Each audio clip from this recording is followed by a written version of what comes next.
So do I understand correctly that it's only the custom one that I need to press? I don't need to press the YouTube live one. No, you don't need to press anything else. That's why I did custom live stream. It's a bit like fucking annoying because like I need to manually do links, but it means that all the hosts don't need YouTube access. Fucking annoying because there we go. I heard myself. I sound great, don't I? Yes, you do. Got Australian. There's Paul.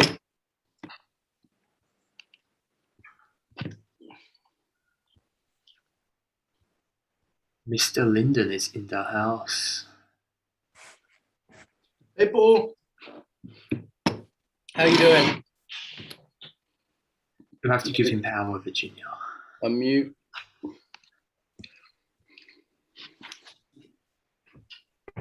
Come on. No problem. There we go. Mark, is this kind of stuff as a flowing movement. Very interesting. It's the same as martial arts, but softer. Even normal people can do this. Okay. So you know what this session's on, Paul? Because we've got 3 minutes to plan it. Well, yes. It's where does stress come from? I think it's Chicago, isn't it? That's a good joke. I'll let you lead with that. So Okay. I think the general idea that we're doing is that a lot of the stress isn't really about what happens now. It happens from what happened in the past, right? What could happen in the future? It's your ideas, your learning, and your expectations. Yeah, that's a good place to start. Okay. So I'm going to let you do a lot of the talking, unless you want me to. Well, we can both talk. I'll say outrageous things. No, you're the one that says outrageous things. I'm normal and sweet and something of the sort. Well, and the thing is, Paul can say outrageous things, and because he's kind of like cute and stuff, he can get away with it. Look at where it because it's fluffy. I'm a little old man. I'm sweet. I can do anything I want. He's got a funky robot necklace. Pardon? 3 minutes. So shall I be letting people in and doing the Why intro? not? Why not?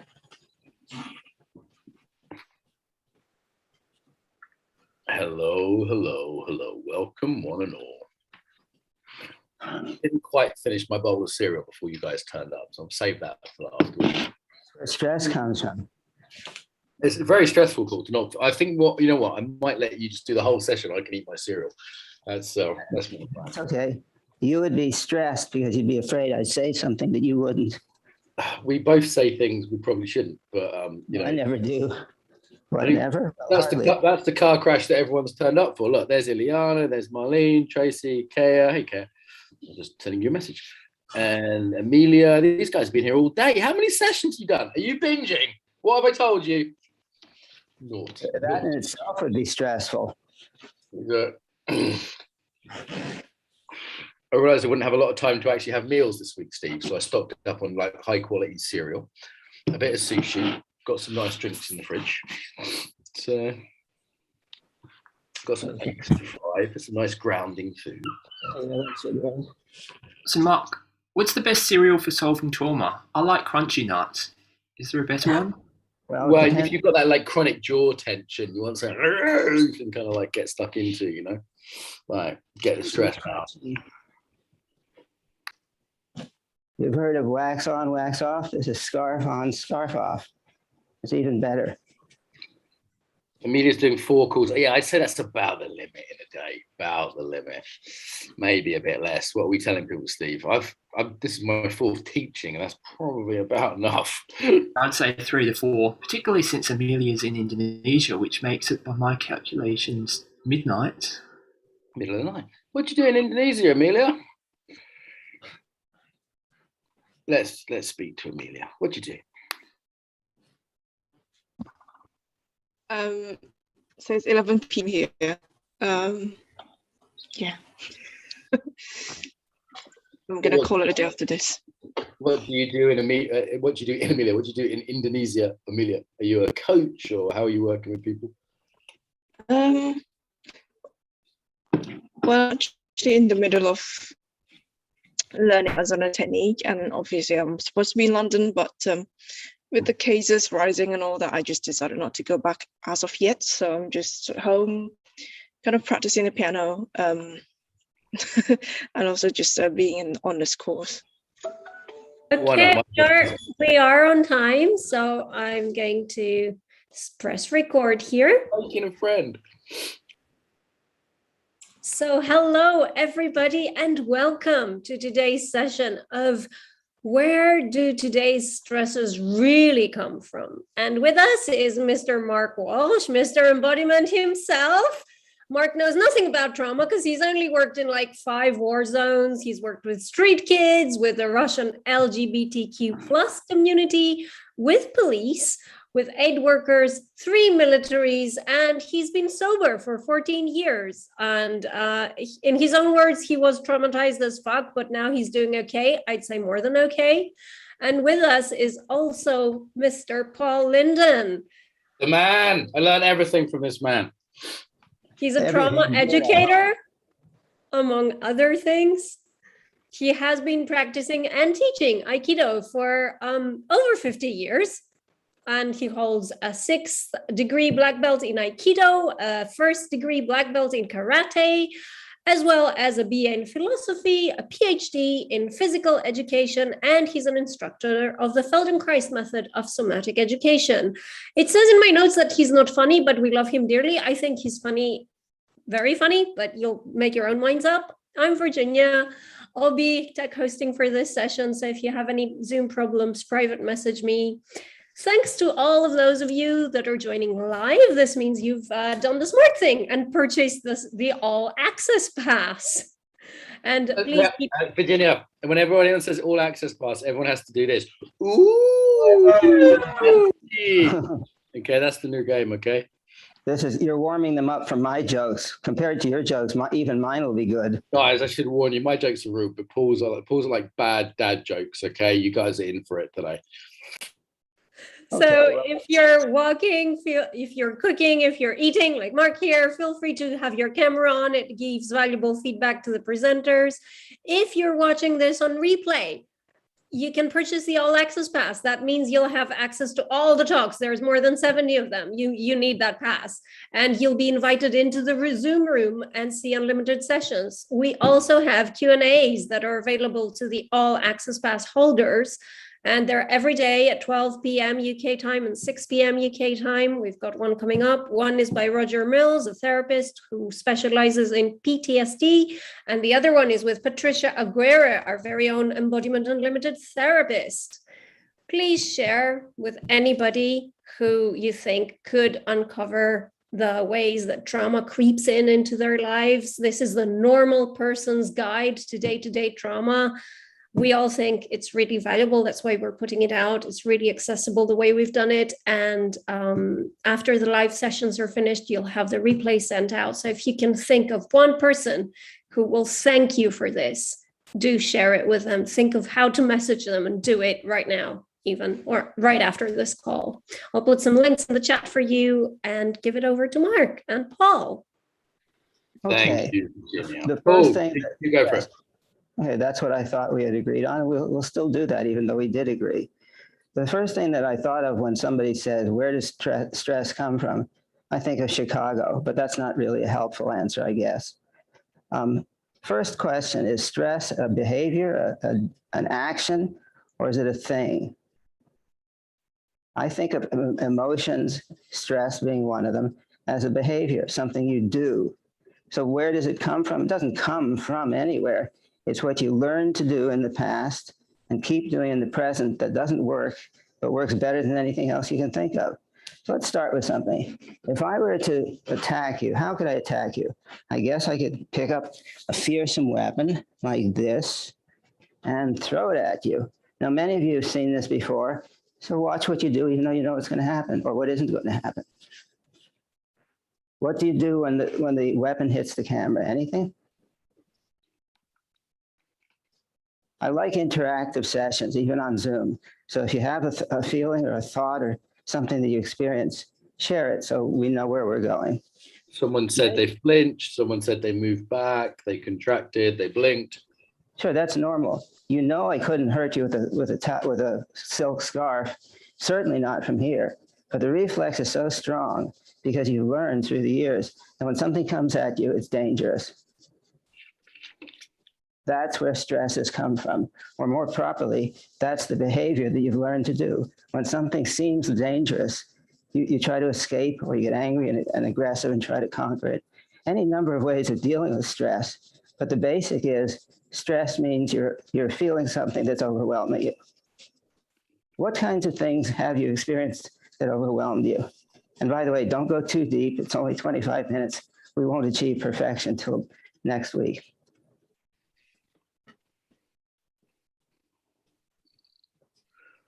Yeah, just while you're doing that, Paul, just to say for people to look after themselves throughout these all their sessions, might not want to bring to mind the kind of worst things that have ever happened to them. We encourage people to kind of move and, go in nature, be with other people, as Virginia says, and sometimes, just check in that you're really in the mood for a fast-paced bad joke session with Mark and Paul. Yes. So what kinds of things stress people out? Money, people, governments. Should I read them out for you, Paul? The people are Sure, saying. please. Someone said visual input, conflict at work, people arguing, talking on camera creates stress. Yeah, like being seen publicly, relationship conflicts, loud noises in work, cars, traffic, internal states, danger, being on the receiving end of someone else's anger management issues, conflict with It sounds as though there's almost nothing in the world that doesn't stress somebody. So what is the essence of the stress response? It's not a thing, it's a behavior. I call it smallifying. You reduce to hide and not be present, or you get tight and small to fight, or you get tight and small to run away. Any number of ways of reducing your awareness. Ironically, some of those symptoms of stress also become coping strategies. Now, we've got only 20 minutes or so. How can you change that behavior quickly? I used to start off workshops by saying, I have Parkinson's and I'm here to shake things up. Now I often start off workshops by saying, I used to say that, but that's too corny a joke, so I don't tell that anymore. So, I have Parkinson's, yes. Normally people say, oh, I have Parkinson's, oh my God. I'm going to die soon. That's good. Better than living through the next 20, 30, 40 years of stuff coming up, maybe. I don't know, I'll tell you afterwards. But the basic point is if you smallify, if you reduce, because you're powerless, that increases your powerlessness, you get a vicious circle. So how do you open? How do you reach? Reach out. Imagine something in front of you, a chocolate bar, a turtle, whatever, a zebra. Can you reach toward it and feel it? There's another one over there. Can you reach all around you? One of the things I've been playing with recently, which is, it mimics the movements of a lot of interesting martial art techniques. If you get something like these scarves, and you do this, that tends to make people swirl. You hardly ever see somebody doing this with scarves. You get into it and you flow, you create movement, you open your chest, you breathe. So how can you open your chest, move around? Don't open. Can you open your chest without closing your back? If I do this, I've opened my chest, but I've closed my back. How can I move, let my feet relax, let everything flow softly? Is it difficult? It's for some people, it's very hard to be soft. So, what do you do when you do this? You don't need that, of course. Has ever seen a movement which is kind of like this? Does this remind you of anything? What is the virtue of this kind of movement? It frees you. Because if you're tight and you just, whatever just means, if you start feeling the movement, letting yourself flow, letting your armpits hang, letting your tongue be soft, letting yourself feel your skin. Have you ever breathed in through your nose or your mouth and out through your skin? Probably not. Can you pretend to do that? Can you feel yourself taking air in and imagine it being pushed out gently through every pore on your skin, all over your body. What does that feel like? Any thoughts, any feelings? Someone said a live pool, relaxing. Yeah. How do you perceive more around you when you send your awareness and your thought, your breath, so to speak, out? It said soft, aware of our body, full, feel myself growing, release. Okay, let's try something.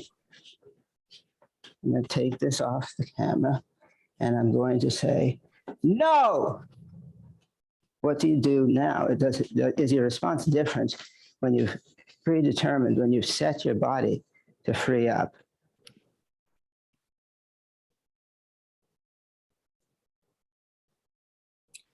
Yeah, someone said they had no response. Someone said anger. Yeah, those are not what you felt. Those are the names of what you felt. Do you get what I mean? A sandwich is a sandwich. If I name it sandwich, that's not what I eat. It's the bread and cheese. When you're angry, what are you doing in your body and where? Sandwich is also a place in the United Kingdom, technically, Paul. That's true. I won't eat that. It's too big. You know what they say, never bite off anything bigger than your whole head. Ranko asked a great question. Can no response be dissociation? That is a response. So when you have no response, what do you feel and what do you do? How are you achieving no response? You can't, I don't think, wink out of existence. You're still here. You must be doing something. Ranko says freezing, closing down. Someone else says retreat. Okay, that is stress response, distress response. Is it dissociation? Depends what you mean by the word. Is it useful, what you just did? That would be a more interesting question for me. So the people who retreated, can you do something very strange? I am going backward. I am going backward. Can you open, find your voice, go backward without retreating, go forward and say, I'm going backward. Why? Because it fries all the connections to your old learning. How does that feel when you do that? I'm going backward. I'm going backward.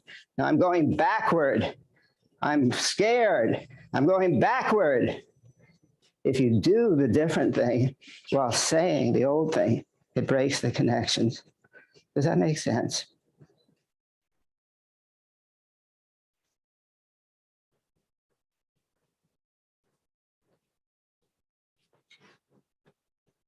So Paul, in terms of a theme today of like today's stress, is today's stress today's stress? No, it is not. It can be, of course. If you've been raised in a perfect world and some alien tries to drop a bomb on you, that would be stressful. If anything that overwhelms you that you can't deal with easily creates a feeling of powerlessness, and that is stress. But if it's first happening today, then it's right what's happening in front of you. But for most of us, it's what happened a long time ago, what we've learned and we carry through to today. So how do you deal with that? It doesn't matter. The past is the past.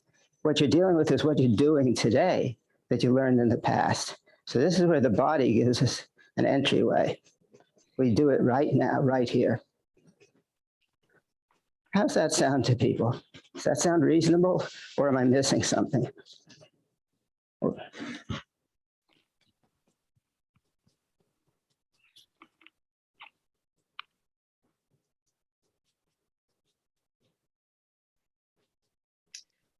Yeah, so someone said, sounds great, amazing, love the retreating practice, spot on.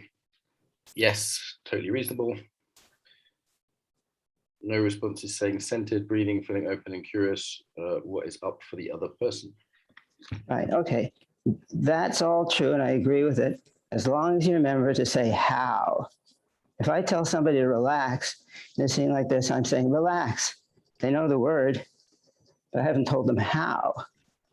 Even if they know how and they can't bring themselves to do it, is that their problem? No, I'm not teaching adequately. if I can't get across to them a how that will work. So part of the problem, I think, is so many people get into stories and meanings, but they don't give a clear, detailed, how do you do it? Yeah, that makes it specific and doable for students. You know, in trauma work, you'll hear a lot of terms. You might hear like grounding, for example, right? When you ask people how they do that, they might actually explain several very different processes or just not be able to. Yeah. So this is the key question. The word does not tell you, as Humpty Dumpty said, who is to be the master, me or the word? If you mean something by the word and I mean something different, then we're going to talk forever and get nowhere because we're not actually meeting each other. So grounding. What is grounding? Does it really have anything to do with the ground? Can you hang upside down from a tree limb and still ground yourself? I would think yes. How would you do that? You'd let everything hang loose in whatever direction it hangs. And that I think for me is the essence of the word grounding. Let it hang. And our assumption is we're on the ground. Someone says it's a downward motion. So is this. A good definition includes what you do want and excludes everything you don't want. Too many times people know what they mean, so they assume that their words mean what they mean them to mean, and they don't necessarily. Which downward motion? How?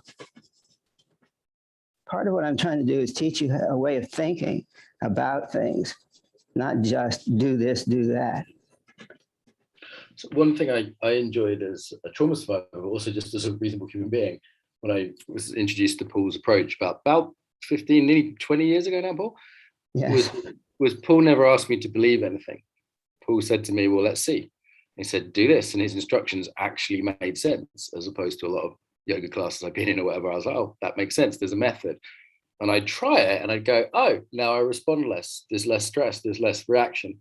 And that sort of experiential testing it kind of approach really, really fitted with what I needed, but I also found it very empowering because I didn't have to take on a belief system. And if you do take on a belief system, if you, am I sitting here? Can you see me? Yes. Do you believe I'm sitting here? You don't need to believe it. You can see it for yourself. If you take on a belief system, what you're saying is my teacher can't teach me how to do it, so I'm just supposed to follow the person.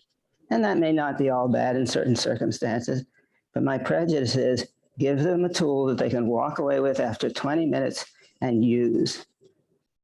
Yeah, thanks. But I'm looking at all the comments about grounded, and here's the thing. People don't actually know what it is in a way that is consistent with each other, in the sense of some people say it's feeling supported. Some people say it's being present. It's mindfulness, any kind of presence. Other people say it has to have a downwards movement. Someone says it has to feel settled. Some people say being present, but only in the body. Support, again, what does that mean? So, and I've heard other definitions. Some people grounding is just them bending their knees slightly, or them bringing their awareness to their feet. So it's not that everyone's wrong. It's that everybody's talking about something slightly different. And it's worse than that. Grounding is what you do to a cow to make hamburgers. Okay, but if I'm grounding and I do this, am I meaning the same thing as if I do that? How would you define, if you didn't know what a scarf was, you could say it's a silky thing that you wrap around your neck. Oh, like a hangman's noose or a boa constrictor. This is a scarf. Most people think of definitions as being verbal. Ostensive definitions are you show the person. If you don't know what a squirrel is, you grab one by the tail, hold it up, say, this is a squirrel. So I think operational, ostensive definitions are better. If you mean one thing and I mean the same thing with a different word, we won't figure that out unless I see what you're doing. Then I'll know what you mean. If I think love is, come here, I love you, does that look like what you would mean? We may use the words the same way in the same sentences, but I don't think it works that way. If you can see it and feel it and do it, then you know what it means. we've got about 10 minutes left. In terms of the language stuff, I think you're very good at this. You know, this accuracy, I think is very helpful. There's at least 10 different definitions of grounding that aren't consistent in the chat. And that's just one word I picked, right? Because other words I could have picked like energy or other things that are very common in trauma work. In terms of this idea of sort of today's stress then, if someone's getting very stressed about something, is it that, okay, there's trauma from the past around that, that's their trigger, in inverted commas, use another word. Yeah, what's helpful, I guess, is at the end of the day, what's helpful for people if they're today's stress is disproportionate? First thing is to stop saying you're getting stressed. You're doing stress. And then what are you doing? What are you doing in your body right now that you're naming stress? Once you can identify that, then you find a technique or a method to change that. For me, the most basic, most useful, broadly useful technique is just to open the body, which means letting the muscles soften, letting the breath soften. The simplest one is let your tongue hang loose in your mouth. Everybody try that. Tighten your tongue and speak. What does that do? Let your tongue hang loose. Does that change your breathing and your shoulders and your chest and your back? So the basic thing is you have to find a behavior, an action which will interfere with the other one you don't want to do. And there's some general ones, like these softening, opening, empowering ones. And then there's specific actions. If you're stressed because you're climbing a mountain and you don't know how to get past an obstacle, that's going to take a very different kind of behavior to change than if you're boating and you're pitched overboard. So there's generic stress relievers, and there's a specific knowledge and skill you need in a specific situation. And they're both helpful. And this is probably your unique contribution, I would say, is that most people work with this, you know, the nervous system state generally, or the generic stress relievers, but your empowerment actually has this other part of learning a self-defense technique or learning something that's kind of practical to the actual powerlessness. Exactly. If you're stressed and you're carrying forward these behaviors that you learned when you were raped as a child, if you're stressed because you were swimming and I helped you with the fear, but I did not teach you how to swim, you'd still be stuck. So as a black belt in a couple of martial arts, I've added to the notion of empowerment. If somebody did something to you, I can safely, gradually, slowly, incrementally take you through the steps so you wind up experiencing that you can, in fact, protect yourself now against what you could not protect yourself against then. And people, when they experience that, their faces light up with a smile. It's really glorious. Yeah, there's a particular delight, isn't there, when that kind of empowerment isn't just like, I feel safe, it's like I'm actually able to make myself safe should that situation happen again. Right. And it carries over to all kinds of different situations. But the key is you learned a long time ago, or maybe yesterday, that you were powerless. You don't need to feel safe. You can get drunk and that'll help you feel safe. You need to create actual safety, and the feeling that comes from that is very different. Paul, we've got about 5 minutes. I mean, I think it might be interesting to talk about a specific client, you know, without not too graphic. Of course, yes, right. I know some of your clients have pretty hardcore backgrounds, so not super graphic, but give a concrete example. Okay, let me think. So many. Okay, yes. This is just about the first one I remember as I started to understand this process. A woman came to me, she had a job where she had to do heavy lifting. Every time she lifted something heavy, her back went out. So I had her lift things around my office, and I noticed that just before she lifted something, she turned slightly to the right and then lifted, which of course twisted her back. And that's why her back went out. I didn't say that. I noticed it. I just had to keep lifting things until she noticed it. And then she realized that she twisted to the right. And I said, it seems like it's hard for you to lift heavy things, which of course might be true for anybody. So I had in my office some things that were heavy, not that log, but I had her lift with one hand, lift with the other. And it turned out in her dominant hand, she could hardly lift anything that was heavy or solid. I said, why? And all of a sudden her eyes went like that. And she said, oh my God. I remember when my ex-husband hit me with a crowbar from the right, and I tried to block it, and then he raped me. So every time she was called upon to lift something, her body was replaying that other instant, trying to figure out how to lift and be strong and not lose. So I showed her how to block it. You don't block the crowbar, you evade it and block the person, and then take the person down. Then she was safe. She didn't have to replay it every moment. So I think in terms of fear, anger, numbness, and research, a lot of things like intrusive thoughts that are seen to be pathological or symptoms of something not healthy, I see a study, research, something in the body saying, let's do it over and over until we get it right. But if you can't speak Chinese, you can't get it right just by trying. You have to be taught. And so what I found is if I teach people who've been traumatized by specific events, how to overcome those events calmly, lovingly, respectfully, then it breaks the log jam, so to speak. That's not was that a terrible example? It was a wonderful example for the principle, but it definitely wasn't the not hardcore example that I'd requested. So just in terms of people listening, if you find yourself freezing up, breathing, going to places that aren't so happy, you might want to check you're still breathing, you're still moving, your relaxed belly like Paul was teaching earlier, okay? And just a good reason to keep breathing. Take care of yourselves. And that goes for all these calls, right? And different things can trigger different people, but you know, that was an example I could imagine a lot of people found difficult to hear. So, Paul, if people kind of like still a little bit in that freeze response or a little bit tense after hearing that example, what would you recommend? Okay. I'll give you an example. I had a woman come to me. She just couldn't say what the actual thing was.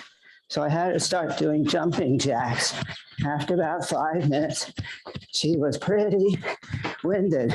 And I said, now say it, penis, penis, penis. If you interfere with the stuff physiologically, then you can do things that are impossible. So let's interfere physiologically. Let's see, what should we do? Happy birthday to you. Happy birthday to me. Happy birthday, dear Marky baby. Happy birthday to me. Anything that will interfere. I find that the silliest, stupidest things interfere the best. Okay, so we're almost out of time here. I've heard Thank goodness, right? When I do coaching clients, I'll just get them to say one word, and let's say they're stressed about their boss, they'll say their boss's name or emails, and with kind of expansive, powerful movements, and it interferes with the stress and starts to remove that association. Right. You don't have to jump around saying happy birthday. So, Paul, I love you. You're crazy. Stay crazy. I love how you are. And I appreciate for a lot of people this may be a bit different. So Paul is a trauma genius. Do look up his work. He's got a lot of stuff out there, free stuff on trauma, a lot of books, different things. And I'm almost through with the first draft of a book which puts it all together, even in a way that I didn't realize I was going to do. Some nice feedback coming in. Love this. Thank you. Super. We need to wrap this up, don't we, Virginia? We do. And this is a good chance for everyone to write in the chat your key takeaway from the session, or write it down for yourself to remind yourself later. But it's nice to share with the group and also for the teachers. Replays will be available. Just to remind everyone, you'll be emailed after the live event is over. Remember, you can still invite friends or family or someone who you think will really benefit, someone who really needs to hear this. Be a bit mindful about how you phrase it to them. Don't be like, you're super traumatized and you need this. Maybe I'll share my screen so you can look at the sessions that are coming up and you can have an idea for the rest of the week. There's loads of good stuff. Hang on. Pause. You're going fast. Hang on. Let's see what's there. Okay, the culture one from Vilia, saying no from Erica on Wednesday. Alan and Patricia, the weird things you do that you don't recognize as trauma, that's going to be revealing. We're doing forgiveness, me and Ron tomorrow. What's on tonight? So We've got the Q&A coming up with Patricia after this. We've got Ron, Villia, and Nir and Patricia, the 1 hour long one. Ilan. Oh, Deb Dunner's on tomorrow. She's very, very good. Okay. What? That says me, Mark. It wasn't that. Oh, that's a recording, isn't it? It better be, because that's 11 o'clock at night in Moscow. Oh, and me and Alan. That's going to be controversial, that one. Okay, that was me and Alan talking about spiritual bypassing. That was good. We recorded that one. It's another goodie. So. And where are we? There's making trauma playful. You and I, Mark. Another one that's going to get us in trouble, making trauma playful. Have you got any others, Paul? You've got 2 or 3, haven't you? So yes, I have. Let's see, where are they? Somewhere in there. I think I've got a panel with Vilya and Ilan. Got one on powerlessness. Got one on forgetting and memory. Maybe I don't. I forgot. One on having no idea what constitutes an appropriate story for an online training. I'll be in touch, Paul. So with this we better wrap this up. Thank you, Paul. Gorgeous to see you. Thank you. Thank you, Mark. As always. So bye-bye. What do you like, Paul?